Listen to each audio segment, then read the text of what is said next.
There's a lot of stories out there that, the public needs to know. They need to know our story.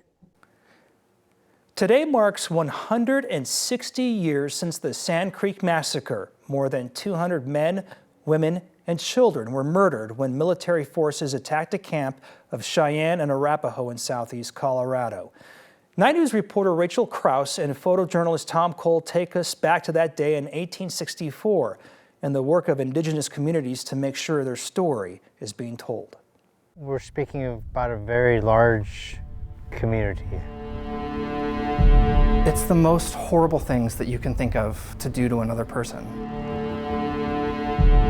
At the end of November in 1864, the soldiers that day brought pieces of the victims back to Denver and they put them on display in the Denver Theater. it's part of the day, and the stillness that it holds is profound.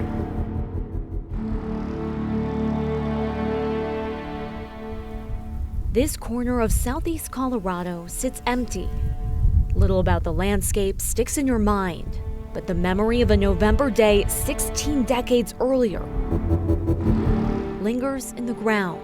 160 years can maybe be 16 seconds ago for some people. November 29, 1864 is a day Mario Medina can't forget. Very fresh. A park ranger at the Sand Creek Massacre historic site. This is a difficult story. The violent acts of that day are never far from his mind.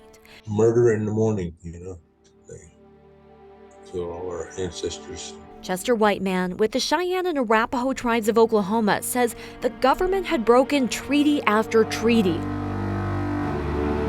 whittling away their lands. They'd been commanded to go to Fort Lyon, and hundreds of Cheyenne and Arapaho were camped along the bend of the Big Sandy Creek under an American flag and a white flag.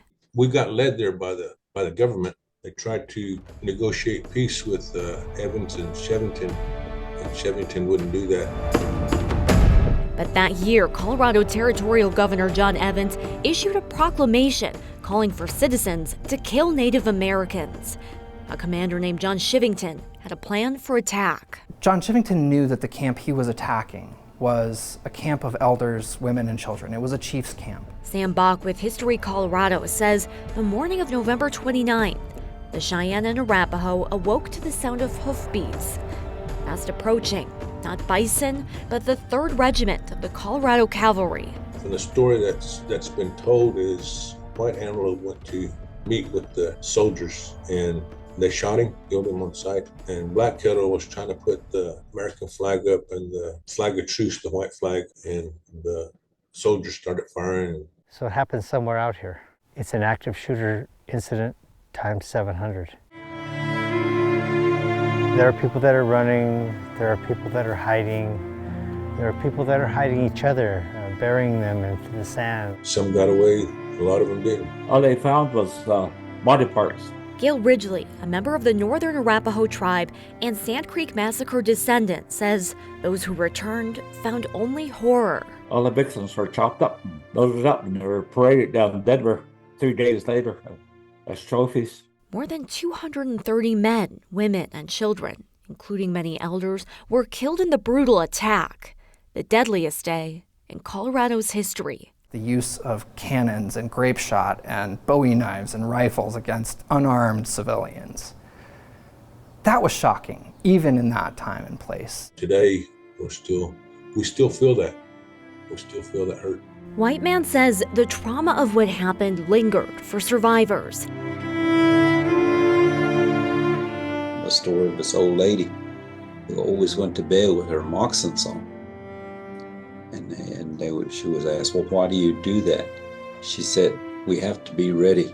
They could come back, and when they do, we're going to have to run. Fred Masqueda, a member of the Cheyenne and Arapaho tribes of Oklahoma, says the indigenous peoples are now helping tell their story at the Sand Creek historic site where the massacre took place, and in Denver at History Colorado, consulting on an exhibit to share the history so many never learned in school. I grew up here in Colorado, and I didn't learn about the Sand Creek Massacre until I was in college. There's more work to be done. What we need to do is the awareness part, and we're working on it. Whiteman says the tribes make the trip out to Sand Creek every year to remember, to honor those lost. Still, they hope one day to come back to Colorado to stay. We're going to make our way back home. On this stretch of land, the blue sky hugs the brush on the ground. Little here is left behind to tell. But the story of what happened that day 160 years ago is planted deeply in the ground. They'll continue to unearth the story of that day to ensure the horror of what happened isn't buried for good. Just remembrance for them. We have to carry it on so nobody will forget. In Kiowa County, Rachel Krause, 9 News. In the decades that followed the Sand Creek Massacre, the Cheyenne and Arapaho would continue to be pushed out of Colorado, the northern Arapaho to Wyoming, the northern Cheyenne to Montana, and the Cheyenne and Arapaho tribes were forced to reservations in Oklahoma. They are keeping their traditions, language, and culture alive today.